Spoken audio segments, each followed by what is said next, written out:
Good morning. Ngasi le apon numit ko le apon numit ki ka ki miss card ki messaging minor se le ba apon numit aha mother number ko number se 69 le re duga kala dana angang ba gumba kai gumba dumaina shina bi ba ko duga chak thong badana ama red color ki cha ba ya ba haina haira ga di beetroot ni khangde khamen shin bani khangde kitang chak thong badam machet ama kai ma soira ga hapsalo ching shuba du da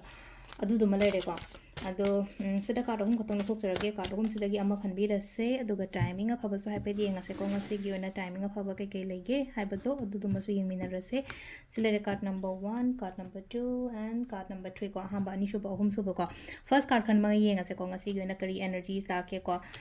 khana ba chaina ba khot ba dumai tor la aduna yaringe avoid to biyo ko adi mina khana ba horo kera ma taw kera ai gi side tagi manaru da ba adu duna haidi avoid to ko agreement gumba kai gumba mari marang ki ka dum ba mayam so keno to biyo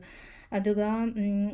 sidana mu kena dress anobo gumba set kanon hai ngasi je dress anobo gumba haidi keno to gono set kano khot kano hai ko aduga black gumba kai gumba su keno use to biganu ko color daga kai daga haira gadi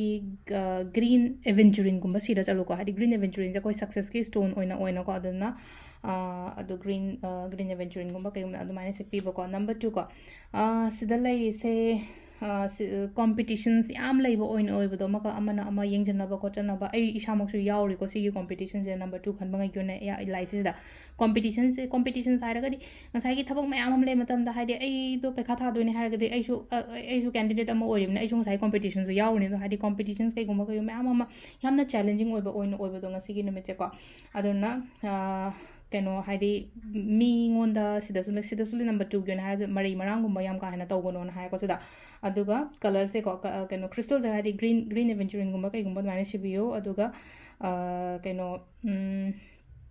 green color gi dress or su kai su kai te ko dumai tawraga angam budi angam bo ore ga duga keno card ki khanba gi oina haira ga dumai su la ko la ko budi ko number 3 khanba ngai sina sile je nu yam nu si channel lei ba khot pa dumai tawra lei ko ngasi se hadi imung manung kari kra nu si na lei ba ko pa du duna yam phajana wakhan nungai na khona dum bagi mawong da lei bi ba ko sida lai se kok kumbada haira se ko sida hadi phi gumba scarf angobo gumba kai gumba sizana o ngasi je aduga silaina ko hadi lai khoiramaga ka chatlo daw yana ba amuka henan haira sida ko adu timings na ayuki pung 9 ga minute 13 daina pung 12 ga minute 53 phang le re dagi pung 2 ga minute 19 dagi 13 dagi na 3 ga minute 49 phang le ko nungda wairam gi na 3 ga minute 49 tena 9 ga minute 19 phang le ko aduga nungda nga thengbai na 9 ga minute 53 daina mathangi nungalm dai gi pung 2 ga minute 13 phang le ko sisna ko gi ngasi gi oina afaba timing ko adu sile re ko gi daily card message me thank you